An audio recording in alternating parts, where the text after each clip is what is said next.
Ladies and gentlemen, please welcome Nvidia founder and CEO, Jensen Huang.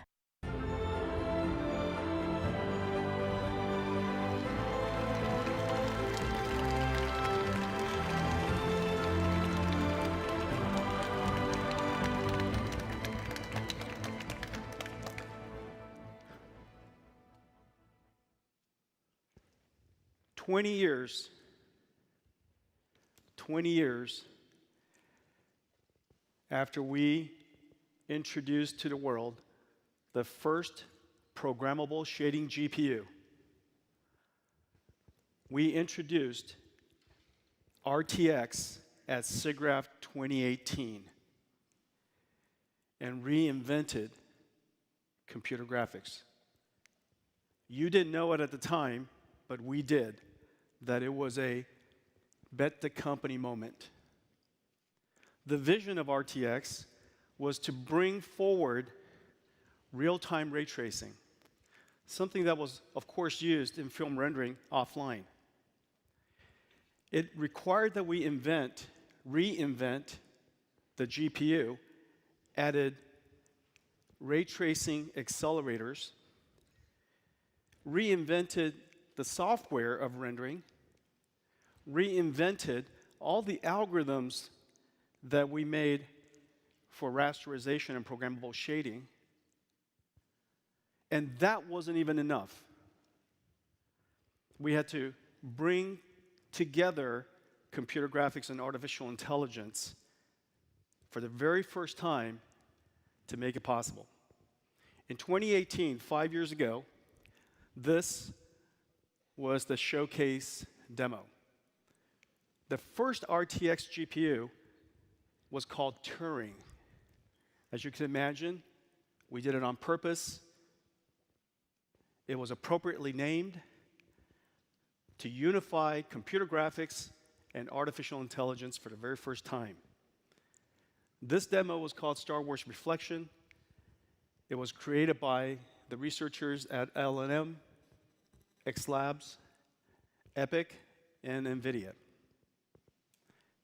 It had 2.5 million polygons or so, 2 rays per pixel, a couple of bounces per ray. We did ambient occlusion, area lights, specular reflections. It was a hybrid rasterization and ray trace demo. We rendered it at 720p, 30 frames a second, and we used DLSS super resolution to scale it to 4K. The demonstration was, frankly, at the time, incredibly beautiful. That was 5 years ago. Now, 5 years later, Racer RTX, 250 million polygons, 100 times more geometry, 10 rays per pixel, about 10 bounces per ray. We're using a unified lighting system for every effect for the very first time. This entire scene is completely path traced, no rasterization. We're rendering it at 1080p, 30 hertz, and using DLSS, using artificial intelligence, infer something like 7 out of 8 pixels, computing only 1 out of 8, and as a result, we're able to render this at 4K, scale it up to 4K 30 hertz. Hit it.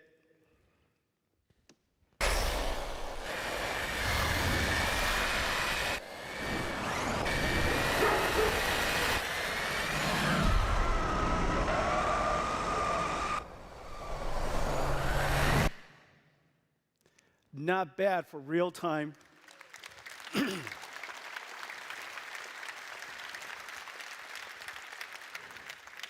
I think it's safe to say that it was worth it to bet the company. We realized that rasterization was reaching its limits, and unless we took such a giant risk again and introduced a brand new way of doing computer graphics, combining CG and AI for the very first time, what you just saw would not be possible. Modern computer graphics has been reinvented. The bet has paid off. While we were reinventing computer graphics with artificial intelligence, we were reinventing the GPU altogether for artificial intelligence. The GPU, when I came to see you last time, 5 years ago, most people would say that this is what a GPU looks like. And in fact, this is the GPU that we announced. This is Turing. And this, you guys might remember this. This is the Turing GPU. But this is what a GPU is today. This GPU is, I guess, let's see, 8 hoppers, each one of them. All together, something like between the hoppers, the 8 hoppers connected with NVLink, the InfiniBand networking, the NV switches that are connecting them together, the NVLink switches, all together, 1 trillion transistors. This GPU has 35,000 parts. It's manufactured by a robot, like an electric car. It weighs 70 pounds, consumes 6,000 watts. And this GPU revolutionized computer science altogether. This is the 3rd generation. This is Hopper GPU. This is the GPU that everybody writes music about. There's a Billy Joel song written about this GPU. And so this GPU has gone on to reinvent artificial intelligence. And 12 years later, after 12 years working on artificial intelligence, something gigantic happened. The generative AI era is upon us. The iPhone moment of AI, if you will, where all of the technologies of artificial intelligence came together in such a way that it is now possible for us to enjoy AI in so many different applications. The revolutionary transformer model allows us to learn from a large amount of data that's across large spans of space and time to find patterns and relationships, to learn the representation of almost anything with structure. We learned the representation, how to represent language in mathematics and vectors, in vector space, audio, animation, 3D, video, DNA, proteins, chemicals. And with a generative model and the learned language model, you can guide the autoregressive diffusion models to generate almost anything you like. And so we could learn the representation of almost anything with structure. We can generate almost anything that we can learn from structure. And we can guide it with our human natural language. The journey of Nvidia accelerated computing met the journey of the deep learning researchers. And the big bang of modern AI happened. This is now 12 years later, the 12-year journey of our work in artificial intelligence, and it is incredible what is happening around the world. The generative AI era has clearly started. The combination of large language models and generative models, these autoregressive generative models, has kicked off the generative AI era. Thousands of papers in just the last several years have been written about this area of large language models and generative AI. Billions of dollars are being invested into companies, and just about every single domain and every single industry is pursuing ideas on generative AI. And the reason for that is very simple. The single most valuable thing that we do as humanity is to generate intelligent information. And now, for the very first time, computers can help us augment our ability to generate information. And the number of startups are just doing amazing things. Of course, they're doing content creation, but they're also using generative AI to steer the steering wheel of a self-driving car, or animate, articulate the robotic arm, generate proteins, chemicals, discover new drugs, even learning the structure of physics so that we can generate physics of mesoscale multiphysics, maybe accelerate the understanding of climate change. Well, here's some examples of some amazing things. This is the Adobe Firefly. Adobe Firefly does outpainting. Imagine the space around the image that we never captured. Move AI does mocap from just video. This is on the upper right. You decide which one's real. I'm going with the left. Viscom does sketch to image guided by language prompt. This one's really cool. There are a lot of people who know how to sketch, and from the sketch and some guidance from your language, you could generate something photorealistic and rendered. The future of computer graphics is clearly going to be revolutionized. And this is really cool. Wonder Dynamics, not only is the name of the company cool, but they do pose and lighting detection and replace the actor with a CG character. It just goes on and on and on. The number of generative AI startups around the world, I think we're coming up on something like 2,000. And they're in just about every single industry. The generative AI era has arrived. Well, what's really profound, though, is that when you take a step back and ask yourself, what is the meaning of generative AI? Why is this such a big deal? Why is it changing everything? Well, the reason for that is, first, human is the new programming language. We've democratized computer science. Everybody can be a programmer now because human language, natural language, is the best programming language. And it's the reason why ChatGPT has been so popular. Everybody can program that computer. Large language model is a new computing platform because now the programming language is human, and what you program that computer understands large language models. And generative AI is the new killer app. These three insights has gotten everybody just insanely excited. And because for the very first time, after 15 years or so, a new computing platform has emerged. Like the PC, like the internet, like mobile cloud computing, a new computing platform has emerged. And this new computing platform is going to enable all kinds of new applications, but very differently than the past. This new computing platform benefits every single computing platform before it. Notice, the thing I'm looking forward to most is generative AI for Office. There are so many different things that I do in Office today. It would be great to plug in generative AI to help me be more productive in that. Generative AI is going to be plugged into just about every digital content creation tool, every single CAE tool, every single CAD tool.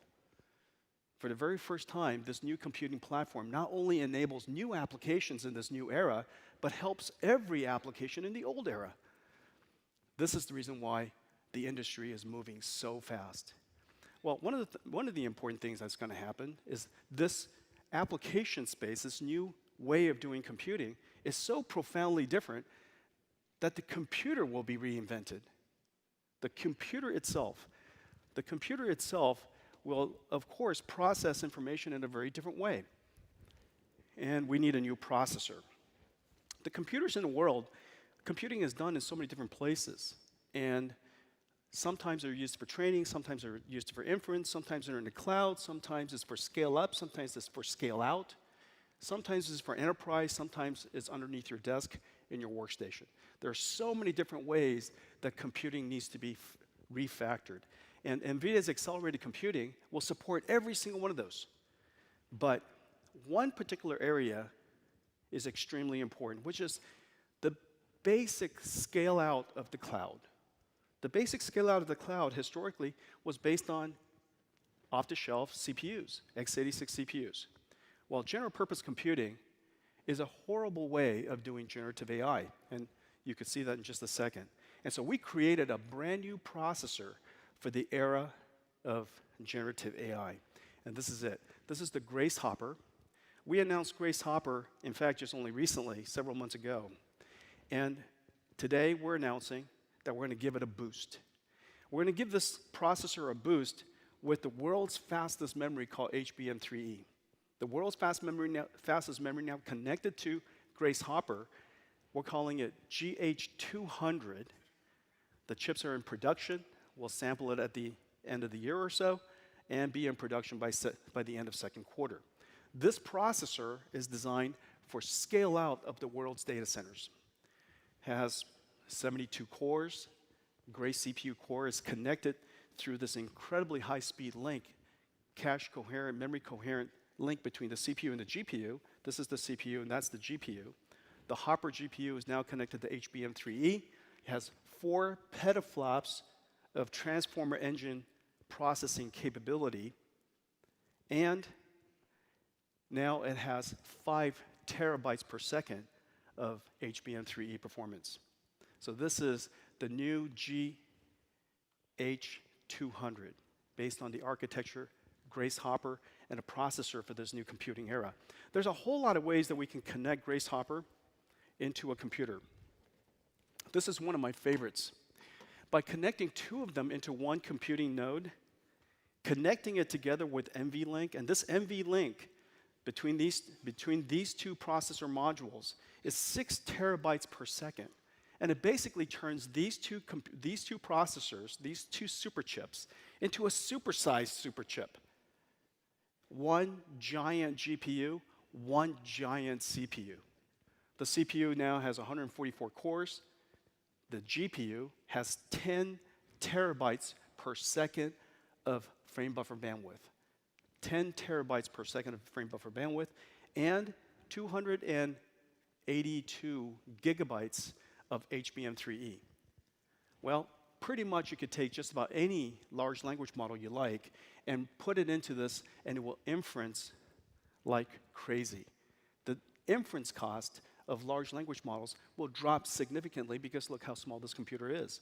And you could scale this out in the world's data centers because the servers are really, really easy to scale out. You can connect this with Ethernet, you can connect it with InfiniBand, and of course, there's all kinds of different ways that you can scale it out. Let's take a look at what it means if you were to scale it, take this, and now scale it up into a giant system. This is 2 GPUs, but what if we would like to scale this up into a much, much larger GPU?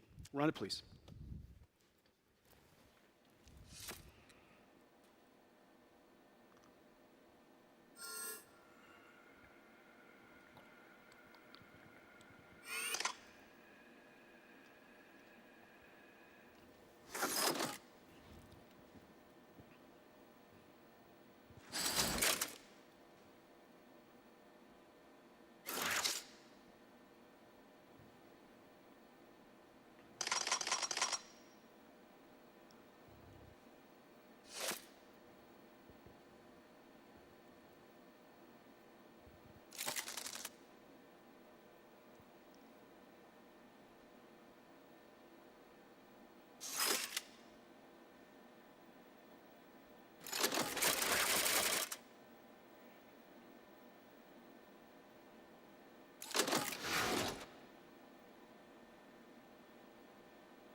All right.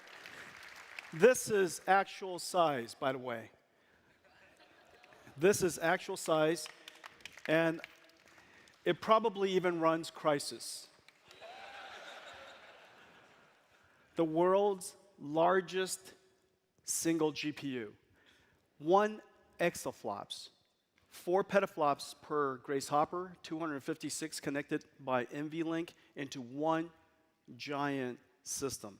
And so this is a modern GPU. So next time when you order a GPU on Amazon, don't be surprised if this shows up. Okay, so that's how you take Grace Hopper and scale it up into, of course, a giant system. Future frontier models will be built this way.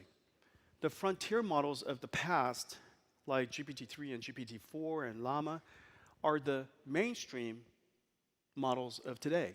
Only after a couple of years, these frontier models, which were just gigantic to train on systems like this in the future, becomes mainstream. And once they become mainstream, they could be scaled out into all kinds of different applications. And how would we scale these out? And so let me show you this. This is how you would do it. And so now you would have a single Grace Hopper in each one of these nodes. This is the way computing was done in the past. For the last 60 years, ever since the IBM System 360, the central processing units or general purpose computing was relatively mainstream. And for the last 60 years, that's the way we've been doing computing. Well, now, general purpose computing is going to give way to accelerated computing and AI computing. And let me illustrate to you why. The canonical use case of the future is a large language model in the front end of just about everything. Every single application, every single database, whenever you interact with a computer, it will likely be first, you'll likely be first engaging a large language model. That large language model will figure out what is your intention, what is your desire, what are you trying to do given the context, and present the information to you in the best possible way. It will do the smart query, maybe a smart search, augment that query and search with your question, with your prompt, and generate whatever information necessary. And so the canonical example that I'm using here is a Llama 2 large language model that is being inferenced. It then does a query into a semantic database, a vector database of some kind, and the output of that is augmented and becomes a guide for a generative model. And here, the generative model I'm using is Stable Diffusion XL. And so these three models, Llama 2, vector database, and Stable Diffusion SDXL, are relatively well understood as state-of-the-art and the type of models that you could imagine running just about everywhere. Well, if you were to have an ISO budget way of processing that workload, it would take, let me just choose a number, $100 million, and $100 million would be a reasonably small data center these days. $100 million would buy you about 8,800 x86 GPUs. It would take about 5 megawatts to operate that, and I normalize the performance into 1x. Using the exact same budget with accelerated computing Grace Hopper, it would consume only 3 megawatts, but your throughput goes up by an order of magnitude. Basically, the energy efficiency, the cost efficiency of accelerated computing for generative AI applications is about 20x. 20x in Moore's law and just the current way of scaling CPUs, that would be a very, very long time. And so this is a giant step up in efficiency and throughput. So this is ISO budget. Let's take a look at this now again, and let's go through ISO workload. Suppose your intention was to provide a service, and that service has so many number of users, and so your workload is fairly well understood, plus or minus. And so with ISO workload, this 1x, $100 million using general purpose computing and using accelerated computing, Grace Hopper, it would only cost $8 million. $8 million and only 260, not megawatts, yeah, 0.26, 260 kilowatts, so 20 times less power and 12 times less cost. This is the reason why accelerated computing is going to be the path forward. And this is the reason why the world's data centers are very quickly transitioning to accelerated computing. And some people say, and you guys might have heard, I don't know who said it, but the more you buy, the more you save. And that's wisdom.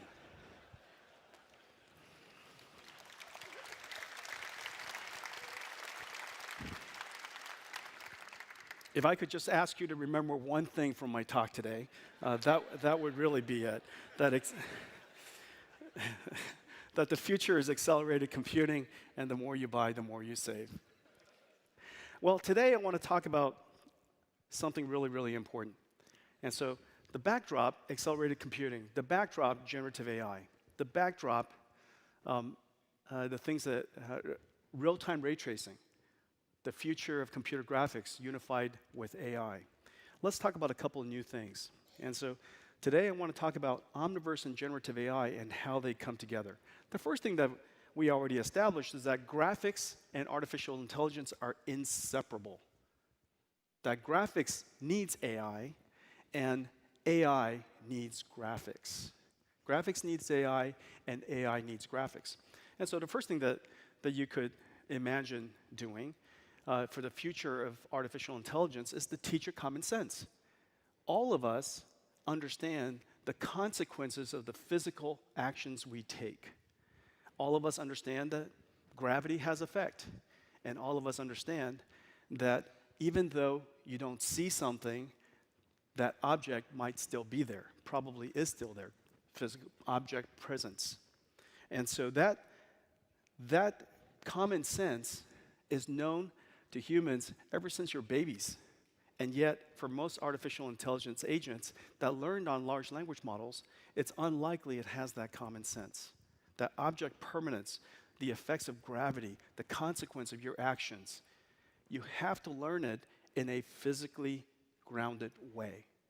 And so the thing that we could do is we could create a virtual world that is physically simulated, physics simulated, that allows an artificial intelligence to learn how to perceive the environment, using a vision transformer maybe, and to use reinforcement learning to understand the impacts, the consequences of its physical actions, and learn how to animate and learn how to articulate to achieve a particular goal. And so one mission of a connected artificial intelligence system and a virtual world system that we call Omniverse is so that the future of AI could be physically grounded.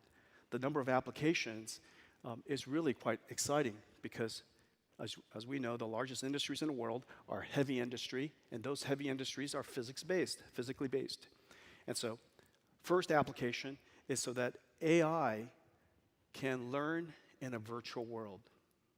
The second application, the second reason why AI and computer graphics are inseparable is that AI will help also to create these virtual worlds.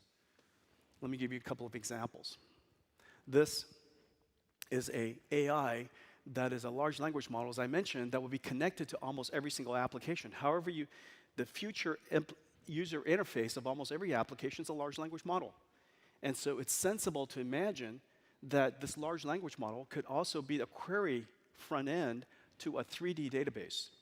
And so here, I find a Denza N7 SUV. Now, once you find this SUV, you might ask an AI agent to help you to turn this car, to embed this car, to integrate this car into a virtual environment. And instead of designing that virtual environment, you ask the AI to help you.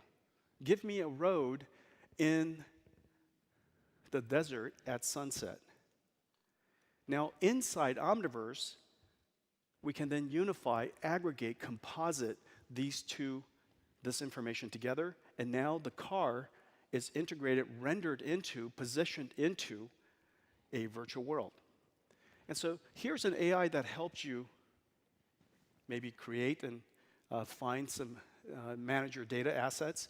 You also have an AI that helps you generate a virtual world around it, and Omniverse allows you to integrate all this information. Well, let's take a look at what WPP, the world's largest ad agency, and BYD, the world's largest electric vehicle maker, how they're using Omniverse and generative AI in their work. Play it, please. WPP is building the next generation of car configurators for automotive giant BYD's Denza luxury brand, powered by Omniverse Cloud and generative AI. OpenUSD and Omniverse Cloud allows Denza to connect high-fidelity data from industry-leading CAD tools to create a physically accurate, real-time digital twin of its N7. WPP artists can work seamlessly on this model in the same Omniverse Cloud environment with their preferred tools from Autodesk, Adobe, and SideFX to deliver the next era of automotive digitalization and immersive experiences. Today's configurators require hundreds of thousands of images to be pre-rendered to represent all possible options and variants. OpenUSD makes it possible for WPP to create a super digital twin of the car that includes all possible variants in one single asset, deployed as a fully interactive 3D configurator on Omniverse Cloud GDN, a network that can stream high-fidelity, real-time 3D experiences to devices in over 100 regions, or used to generate thousands of individual pieces of content that comprise a global marketing campaign. The USD model is placed in a 3D environment that can either be scanned from the real world using LiDAR and virtual production, or created in seconds with generative AI tools from organizations such as Adobe and Shutterstock. This innovative WPP solution for BYD brings generative AI and cloud-rendered real-time 3D together for the first time, powering the next generation of e-commerce. God, I love that. Everything was rendered in real time. Nothing was pre-rendered. Every single scene that you saw was rendered in real time. Every car, all of the beautiful integration with the background, all the rendering, everything is 100% real time. The car is the original CAD data set of BYD. Nothing was changed. You literally take the CAD, drag it into Omniverse, you tell an AI, synthesize and generate an environment, and all of a sudden, the car appears wherever you like it to be. So this is one example of how generative AI and human designs come together to create these incredible applications. And so how do we do this? Applications, generative AI models are making tremendous breakthroughs. And what you want to do, we all want to do this. There are millions of developers and artists and designers around the world, and companies, every single company would like to take advantage of, and certainly everybody at Nvidia working hard to utilize large language models and generative AI in our work. In fact, the Hopper GPU is impossible to design by humans. We needed AIs and generative models to help us find the way to design this thing in such a high performance way. And so it augments our design engineers. It makes it possible for us to create some of these amazing things at all. And of course, the productivity of the teams go up tremendously. Well, we would like to do this in just about every single industry. So the first thing that we have to do is we have to go find a model that works for us so that we can fine-tune it. You can't just use the model as is. You want to fine-tune it for your curated data. The second thing you want to do is to augment your engineers, your artists, your designers, your developers with the capability of these generative models. So augmenting it, composing the information together. In this particular case, I'm using media and entertainment or virtual world as an example, and this is the reason why Omniverse is central to that. We want to be able to run this in the cloud, of course, and we'll continue to run this in the cloud, but as you know, computing is done literally everywhere. AI is not some widget that has a particular capability. AI is the way software is going to be done in the future. AI is the way computing will be done in the future. It will be literally in every application. It will be run in every single data center. It will run in every single computer, at the edge in the cloud. And so we want to have the ability to not just do AI, generative AI in the cloud, but to be able to do it literally everywhere. In the cloud, in data center workstations, your PCs. And we want to do this by making it possible for these really complicated stacks to run. There's a reason why the world's AI is done largely in the cloud today. We partner very closely with the CSPs. The amount of acceleration libraries and all the run times, and from data processing to training to inference to deployment, the software stack is really complicated. The libraries, the runtimes, just getting it to run on a particular device and system is incredibly hard. And that's the reason why it's stood up as a managed service that everybody can use.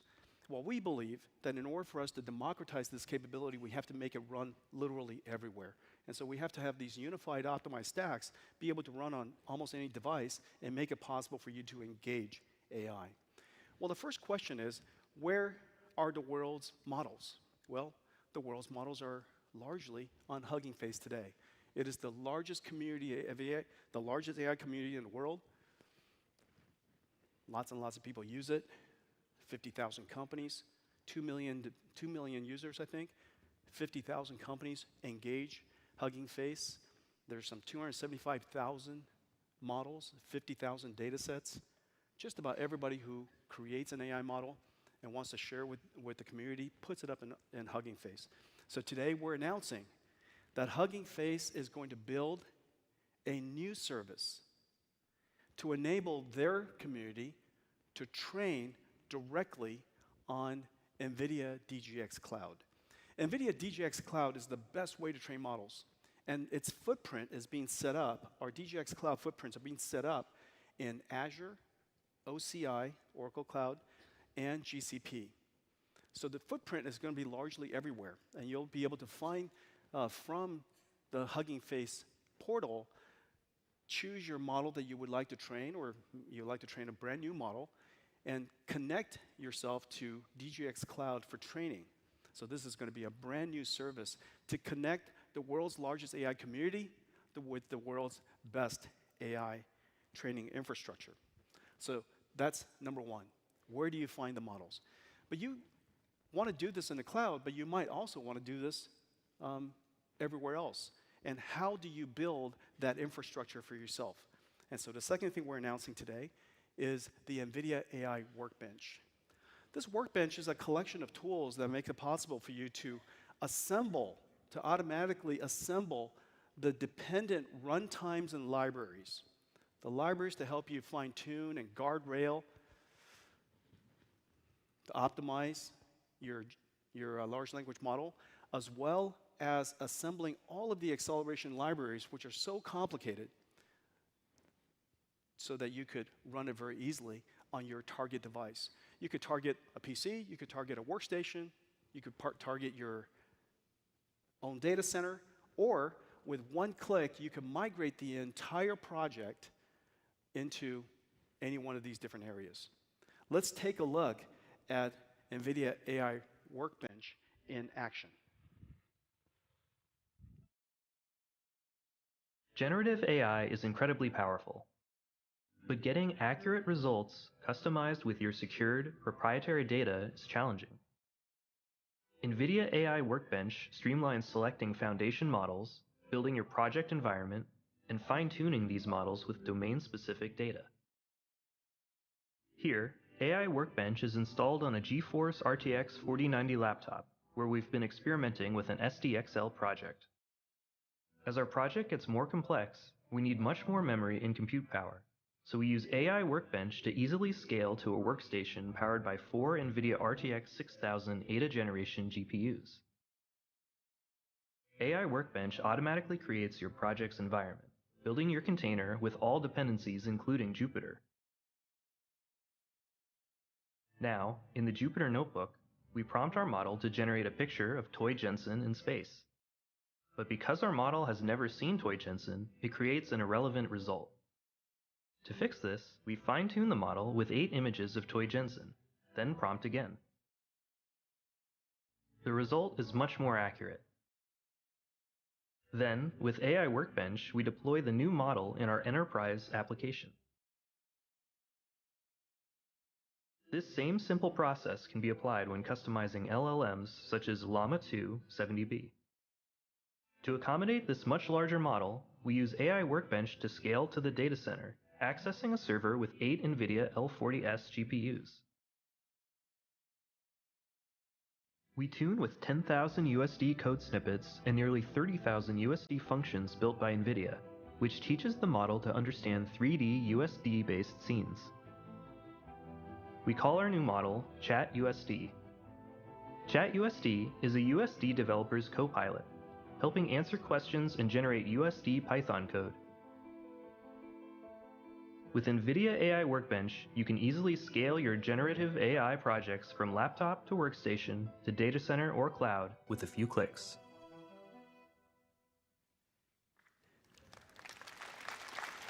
Everybody can do this. Just have to come to our website, download NVIDIA AI Workbench. Anybody could do this. Now, it turned out my parents gave me a Swedish name, as you know. It's Jensen. And I'm pretty sure that when they looked up Toy Jensen, that's why it turned out that way. And it took a few more examples to turn him into Toy Jensen. Okay, so everybody can do this. Come to the website, early access, download AI Workbench.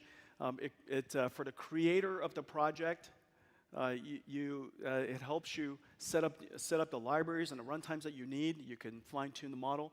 If you want to migrate this project so that all of your colleagues could use it and fine-tune other models, you could just tell it where you want to migrate it to, and one click, it'll migrate the entire dependency of the project, all the runtimes, all the libraries, all the complexities, and it runs on workstations, it runs in the data center, it runs in the cloud. One single body of code, one single project allows you to run literally everywhere. And so everybody can be a generative AI practitioner. Well, what makes it possible to do all this is this other piece of code called Nvidia AI Enterprise. This is essentially the operating system of modern data science and modern AI. It starts with data processing, data curation, and just, data processing represents some 40, 50, 60% of the amount of computation that is really done before you do the training of the model. So data processing, then training, then inference and deployment, all of those libraries, they're 4,500 different packages that are inside the NVIDIA AI Enterprise with 10,000 dependencies. This represents literally the NVIDIA 30-year body of work, starting with CUDA, all the CUDA acceleration libraries, and everything else is accelerated for the GPUs that are, that's a couple of 100 million GPUs that are all over the world, all CUDA compatible, make all of them run. It has the ability to support multi-GPU in a multi-node environment, and every single version of our GPU, 100% compatible with everything. And this operating system of AI, if you will, has been integrated into the cloud, integrated with leading operating systems like Linux and Windows WSL2, Windows subsystem for Linux. The second version, WSL2, has been optimized for CUDA and supports VMware. The body of work that we've done with VMware is incredible. This took several years to do, a couple, 2.5 years, for us to make VMware be CUDA compatible, CUDA aware, multi-GPU aware, and still have all the benefits of an enterprise, one pane of glass, resilient, virtualized data center. And so this entire stack of NVIDIA AI Enterprise, this is really the giant body of work that makes all of this possible. As a result, literally everything that you would like to run will be supported by the ecosystem we're talking about here. It's also integrated above the stack into MLOps applications to help you with the management and the coordination of doing data processing, data-driven software in your company, as well as will be integrated into AI models that will be provided by ServiceNow and Snowflake. Okay, so NVIDIA AI Enterprise is what makes NVIDIA AI Workbench even possible in the first place. Now we have these incredible models that are in Hugging Face, that are pre-trained and open-sourced. We can now train them and fine-tune them on AI Workbench.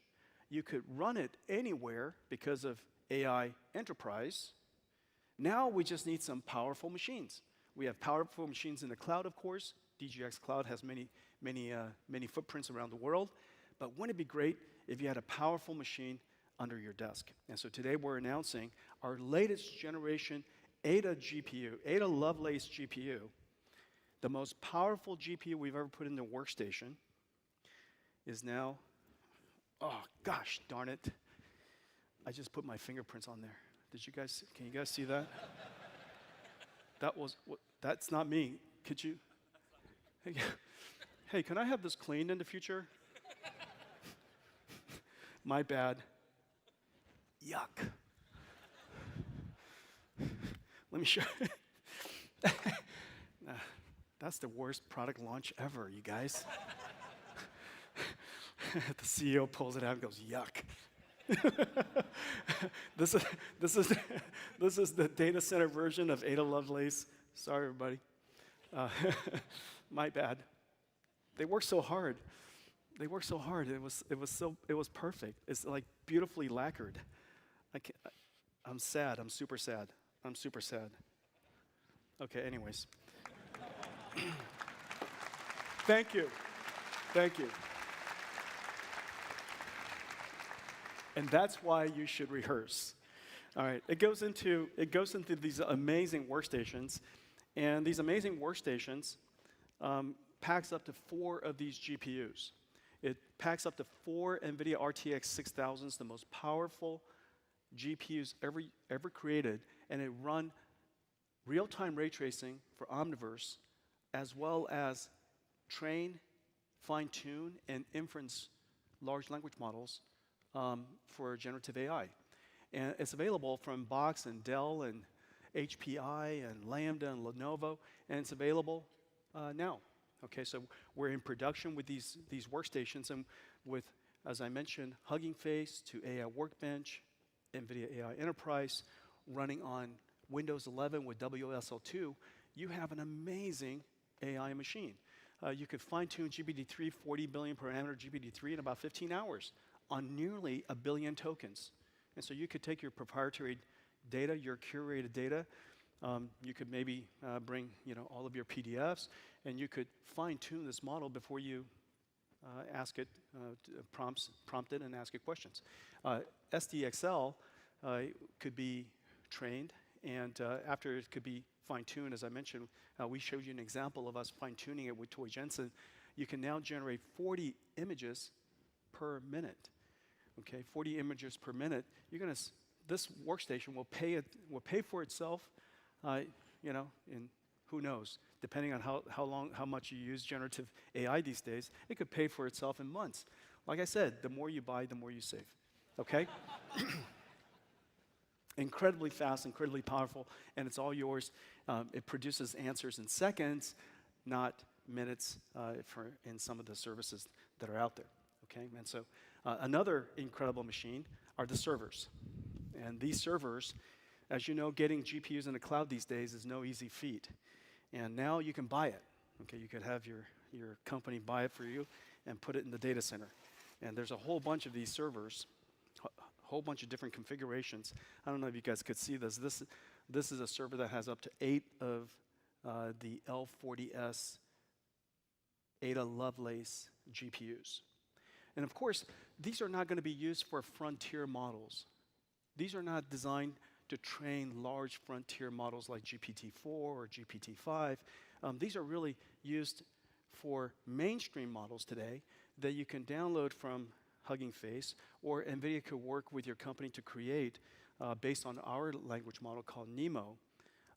We could create models that are mainstream today that you could use in just about all kinds of applications around your company. And you could fine-tune it with these GPUs. The fine-tuning of a GPT-3 model, okay, so this is GPT-3, 40 billion parameters, takes about 7 hours for about 1 billion tokens. And so 15 hours in a workstation with 4 GPUs, of course, takes less with 8 GPUs. And just in fine-tuning, this is 1.5 times faster than our last generation A100. And so L40S is a really terrific GPU for enterprise scale fine-tuning of mainstream large language models. You can also use it for of course, synthesizing and generating images. Okay? So generative AI for everyone. Everybody could do it now. Hugging Face, Nvidia AI Workbench, Nvidia AI Enterprise, these amazing new enterprise systems that are in production today. All right, let's change gears and talk about what's going on at SIGGRAPH this year. I'm pretty sure all of you have already heard about OpenUSD. OpenUSD, is a very big deal. SIGGRAPH 2023 is all about OpenUSD. OpenUSD is visionary, and it's going to be a game changer. OpenUSD is a framework, a universal interchange for creating 3D worlds, for describing, for compositing, for simulating, for collaborating on 3D projects. OpenUSD is going to bring together the world onto one standard 3D interchange, and has the opportunity to do for the world and for computing what HTML did for the 2D web. Finally, an industry standard, powerful and extensible 3D interchange that brings the whole world together. A really big deal.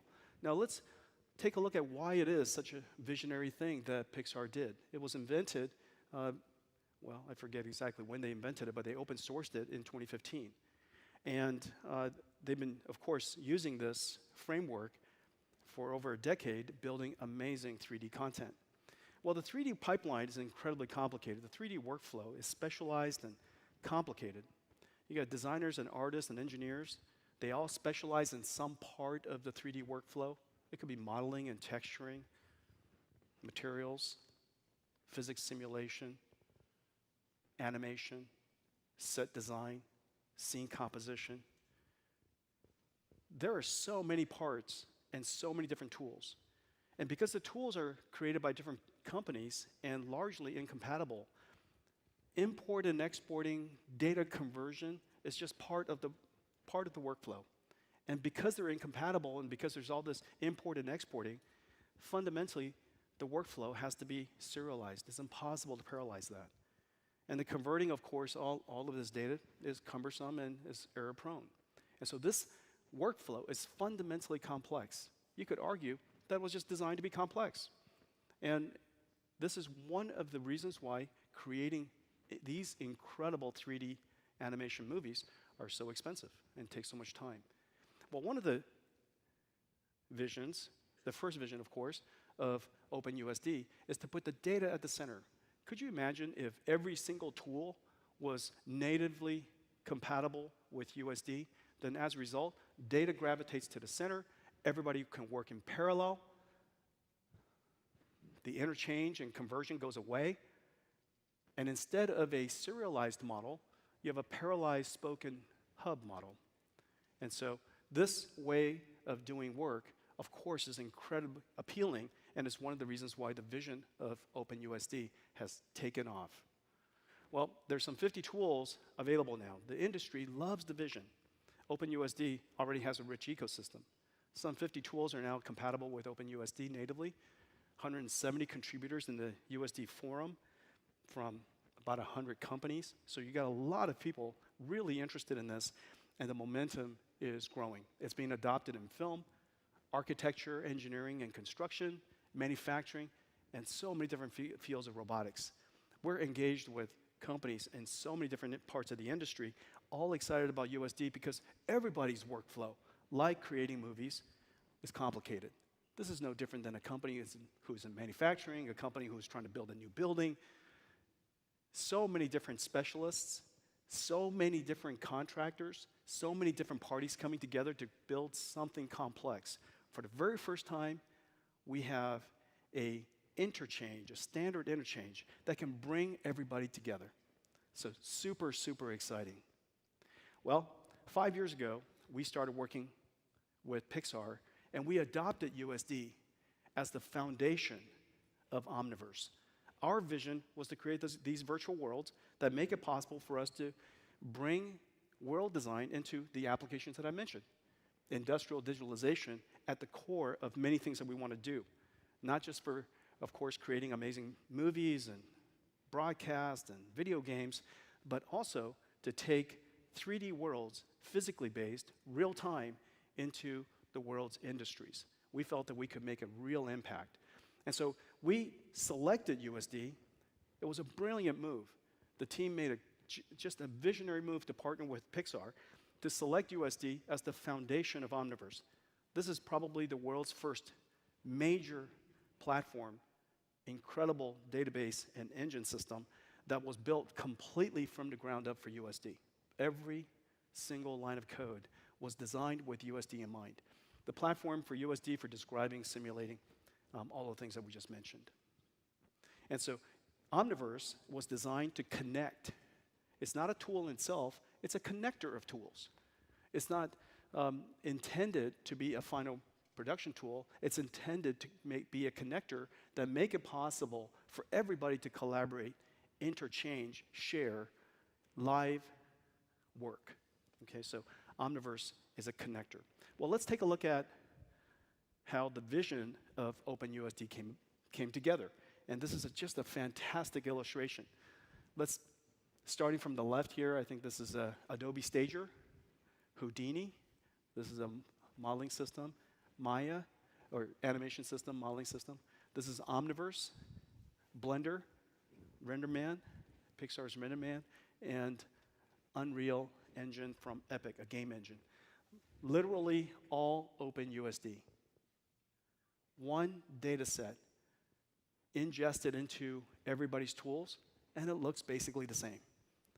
Everybody's rendering system is a little different, and so the quality of the rendering is a little different from tool to tool, but one data set available and usable by every tool. This is the vision of OpenUSD. So incredibly powerful. Well, we've been investing in USD now for over 5 years. This SIGGRAPH is the 5, if you will. We've been working on USD now for about 5 years, the SIGGRAPH.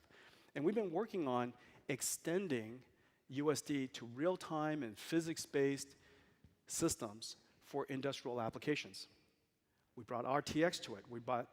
We extended USD with a schema for physics, real-time physics and offline physics.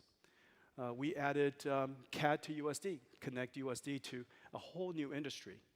We made it possible to understand geospatial data, to recognize and understand, comprehend, consider the curvature of the Earth. We integrated it with an AI runtime, as well as a framework to build generative AI. For example, the deep search that we showed you, ChatGPT or ChatUSD that I'll show you in just a second. We extended USD for assets that are physics accurate, physics aware. So we call it sim ready. It's particularly interesting, particularly important for robotics applications, so that the joints move accordingly and such. And we took USD and made it hyperscale so that we can expand it and grow it, make it support data sets of enormous scale, and put it in the cloud, connected it with OpenXR and RealityKit so that we can stream from the cloud to spatial computing devices. Well, for the last 5 years, we've been working on, Omniverse has been building and working, collaborating with the industry on USD. Let's take a look at this. Everything you're about to see is a simulation. Everything is real time. And so take a look at this. This is the latest of Omniverse.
Doesn't that just make you happy?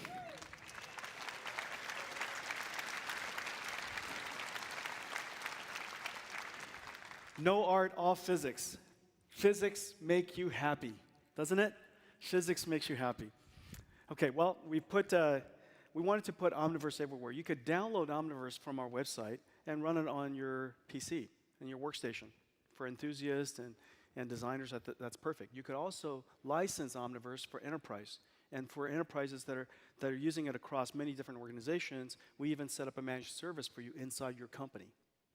We're putting Omniverse now in the cloud so that we could host and serve up APIs that can be connected to developers and applications and services so that you can have the benefit of some of these amazing capabilities. And so we're setting up Omniverse Cloud. Now, Omniverse, as I mentioned before, is not a tool. It's a platform for tools. It's not a tool. It's a platform for tools. And we created a whole bunch of interesting tools to help you get started. There are reference applications, and many of them are open sourced. One application, for example, that I really love is Isaac Sim. It's a gym for teaching robots, robots to learn how to be a robot. And because it's so physically accurate, the sim to real gap is reduced. And so theoretically, you should be able to learn as a robot how to be a robot inside Omniverse. And that neural network, that software, could then be put into a local embedded device like a Jetson or one of Nvidia's Jetson computers, robotic computers, and the robot can perform its task. Okay, and so we would like to put Omniverse in as many places as possible. There's a whole bunch of different applications. And this SIGGRAPH, we're announcing a few new APIs, really cool APIs. Now, we demonstrated a really cool API just recently. It's called ACE, Avatar Cloud Engine. And so it understands speech, so you could do speech with it. It talks, it recognizes your voice, speaks to you based on what it's saying, based on the sound that it's making. It animates the face accordingly, audio to face. And so we call that the ACE engine in the cloud. We're going to show you a couple new APIs. And this one API, this is the Run USD API. Of course, this should be the first API. What do you guys think? Pretty cute, huh? And so you send to the cloud USD. And what comes out of the cloud, what streams from the cloud onto your device in OpenXR or RealityKit to your spatial computing device will be this incredibly beautifully rendered and, very importantly, interactive USD. So let's take a look at it.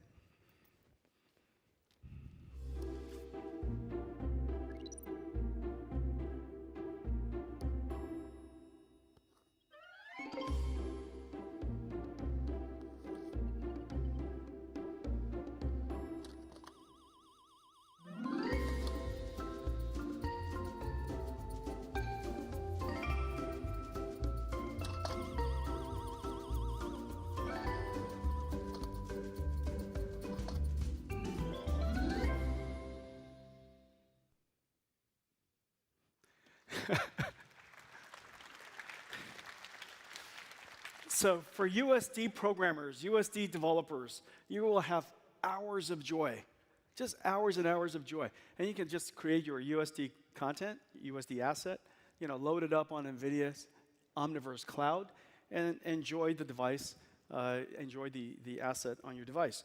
Now, this allows you, of course, to test the compatibility of your USD. And so we now have a universal compatibility tester up in the cloud. And so whenever you have USD content, big or small, you could load it up on Omniverse Cloud. And independent of which version of USD that you're using, we'll test it for compatibility. Okay? And so this is going to be free for developers. There's another API that we're creating. And we showed you earlier how we used AI Workbench to train this model, to fine-tune this model. We started with Llama 2, and we fine-tuned it for USD. And so let's take a look at the video. For USD developers, building, profiling, and optimizing large 3D scenes can be a very complex process. ChatUSD is an LLM that's fine-tuned with USD functions and Python USD code snippets using NVIDIA AI Workbench and the NeMo framework. This generative AI copilot is easily accessed as an Omniverse Cloud API. simplifying your USD development tasks directly in Omniverse. Use ChatUSD for general knowledge, like to understand the geometry properties of your USD schema, or complete previously tedious, repetitive tasks, like generating code to find and replace materials on specific objects, or to instantly expose all variants of a USD print.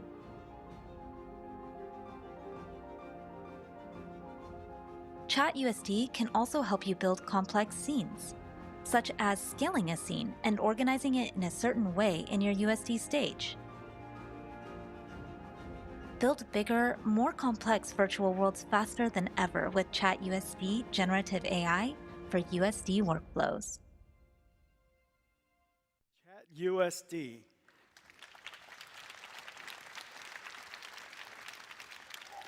ChatUSD. Now everybody can speak USD. And ChatUSD could be a USD teacher, it could be a USD co-pilot, and help you create your virtual world. Okay? Enhance your productivity incredibly. And this is going to be also available on the Omniverse Cloud. Well, I showed you some examples. Probably the largest opportunity for the world of IT, for software, and for artificial intelligence is to help revolutionize the world's heavy industries. There's just enormous amounts of waste, as we all know. $50 trillion worth of industry. Over the next several years before the end of the decade, there will be trillions of dollars of new EV factories, battery factories, and new chip fabs that are going to be built all over the world. Not to mention the enormous number of factories that are already in operation. Some 10 million factories are in operations today. This industry would love to be digital. They would love the benefits of all of our industries. But unfortunately, their industry has to be physically coherent. It's physically based. They build things, they build and operate physical things. But they would love to do it digitally, just like us.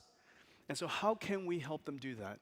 Well, this is where Omniverse and artificial and generative AI comes together for us to be able to help the heavy industries of the world digitalize their workflow.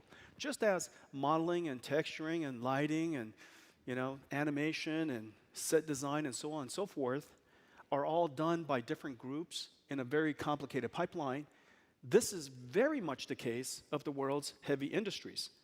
Every one of their organizations, from design to styling to engineering and simulation and testing to factory building and design, factory planning to build the products, and even operating these software-defined, robotics-assisted products in the future, all of this is done completely mechanically today.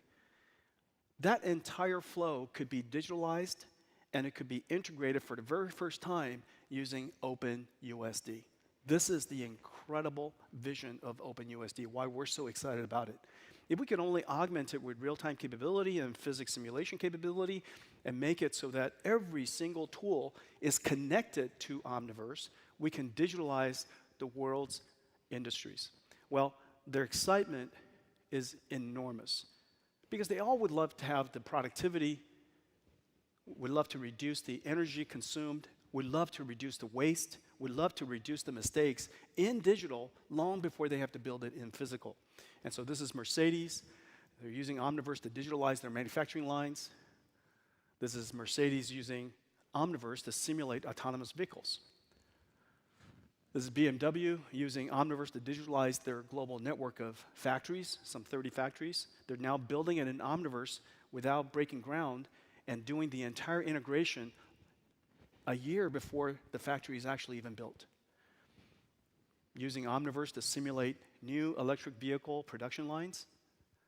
Remember, the placement of the factory, the planning of the factory, and the programming of all the robotic systems are just incredibly complicated. In the future, entire factories will be software-defined. The factory will be robotic, orchestrating a whole bunch of robots that are building cars that themselves are robotic. So robots building orchestrating robots building robots. So that's the future, and everything is all software-driven, everything is all AI-enabled. This is BMW using AI to drive their operations. This is Wistron using Omniverse to digitalize their production line to build this machine. As I mentioned, 35,000 parts, incredibly complicated. One of the most expensive, one of the most valuable instruments that's made anywhere. And so having that line be completely robotic and automated is really important. This is Pegatron using Omniverse to digitalize PCB manufacturing. Again, this is the PCB of this incredibly complicated PCB motherboard. This is the most complex motherboard the world's ever made. TechMan is using Omniverse to test and simulate cobots. It's not surprising to you, but most cobots, most robots today are not very autonomous, not very AI-driven. Programming the robots usually costs way more than the robots themselves. I heard a statistic that the robot for a manufacturing arm for the automotive industry is something along the lines of $25,000. Not very much, but programming it could cost $250,000, which is very sensible. We would like to have AI be self-programming these autonomous limbs. So Techman is using Omniverse to test and simulate cobots. They're also using Omniverse to build applications to automate optical inspection. Of course, for PCB lines, the cameras can be stationary. The product, the manufacturing device system is just rolling by you. But for many things like cars and other very complicated systems, the optical inspection has to follow the curvature and, of course, the various contours and shapes of the product. Hexagon is using Omniverse to connect, just as we've connected tools all over the world, Hexagon is using Omniverse to connect their own tools. This is one of the most powerful things that they observed in Omniverse. Whereas they had different groups and different teams are in silos, and because they're incompatible tools, getting them to connect together was hard. And so this was a company organization and a company management challenge. So very first time, using Omniverse, they broke down the silos, they connected all the different teams, and they became one unified company for the very first time. Really, really cool. This is Ready Robotics using Omniverse to build applications to simplify the robot programming process. In the future, robot programming is probably going to be about explaining in prompts what you would like the robot to do, showing it a few examples, and just as we taught our language model, our generative model Toy Jensen, just as we taught the generative model USD, we're going to teach a generative model of the future, a robotic generative model, a few examples, and it will be able to generalize and do that task. Amazon is using Omniverse to digitalize their warehouse. The warehouse is robotic. Giant system. Help their workers inside not have to walk as far. Amazon is using Omniverse to simulate their fleet of AMRs. These are autonomous moving robots. And using Omniverse to generate synthetic data to train the perception models, the computer vision models of these robots. You can also use Omniverse to create a digital twin. Nvidia is creating a digital twin of the Earth, the climate system of the Earth. Deutsche Bahn is using Omniverse to create a digital twin of their entire railway network so they could operate it completely in digital. Now, in order for that to happen, Omniverse has to be real time. Well, let me show you one more example. And this one example is about human designers, architects working side by side with generative AI models from different applications and different companies. And together, they will automate and try to and help do industrial digitalization a lot more rapidly. Okay, roll it. Planning industrial spaces, like factories or warehouses, is a long, complex process. Let's see how you can use NVIDIA Omniverse and generative AI to connect your OpenUSD to fast-track planning concepts, like a storage extension to an existing factory. Use SyncTwin's Omniverse extension to quickly convert a 2D CAD floor plan into a 3D OpenUSD model, and populate it with SIM-ready OpenUSD assets using Omniverse's AI-enabled deep search. Then use prompts to generate physically accurate lighting options with Blender GPT. Realistic floor materials with Adobe Firefly. and an HDRI Skydome with Blockade Labs.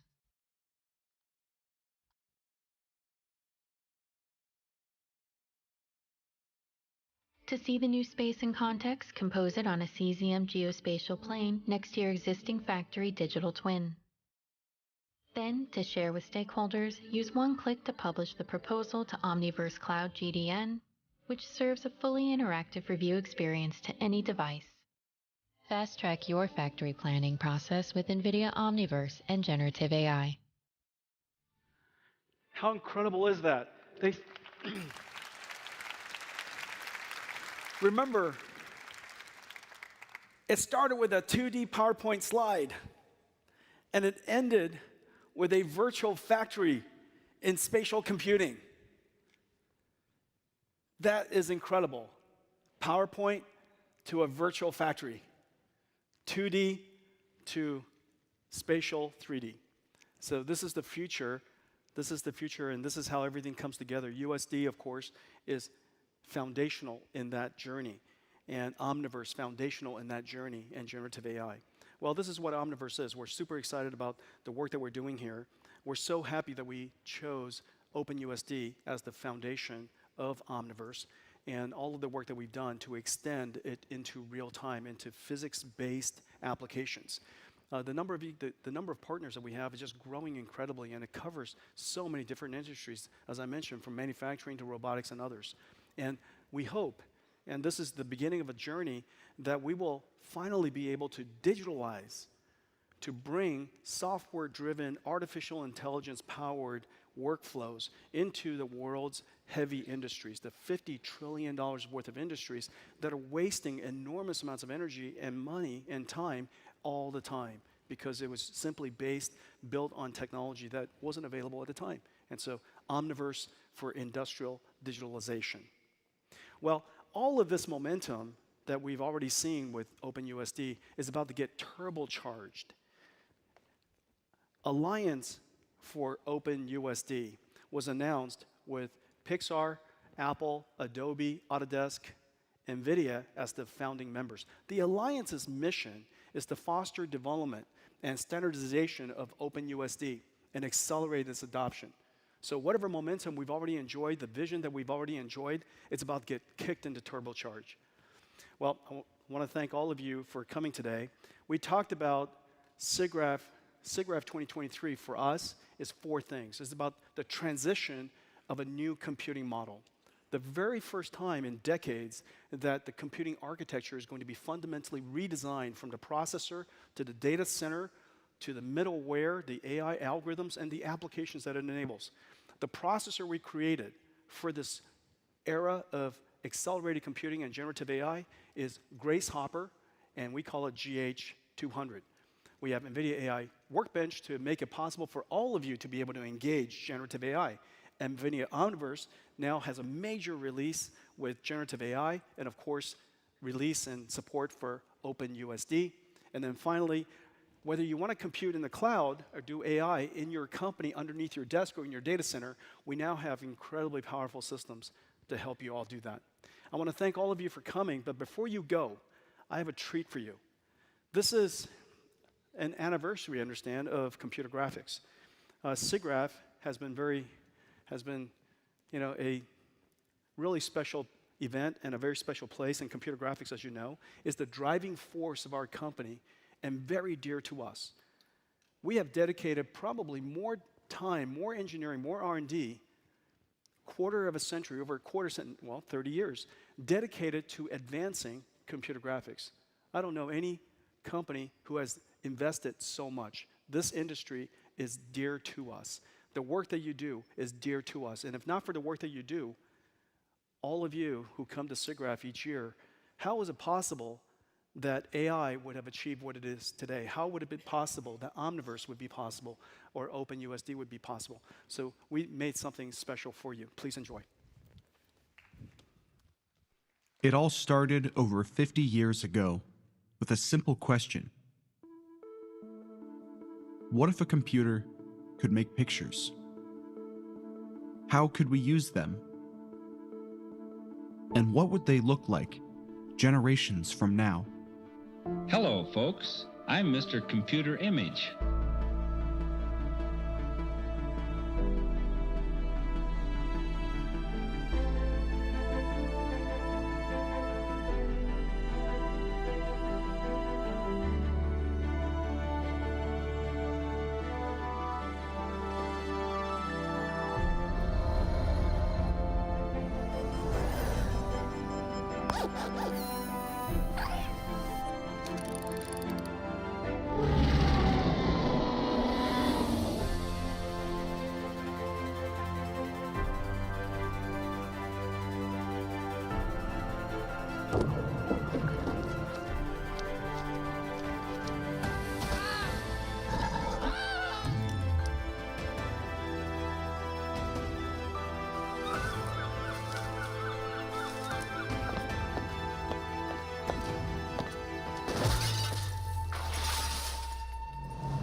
Welcome in.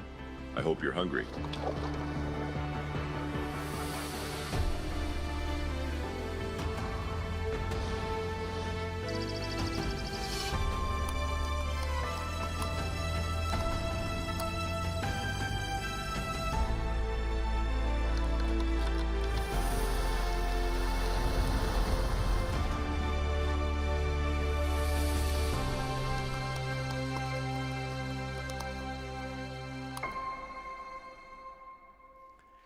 Thank you all for coming. Have a great SIGGRAPH 2023.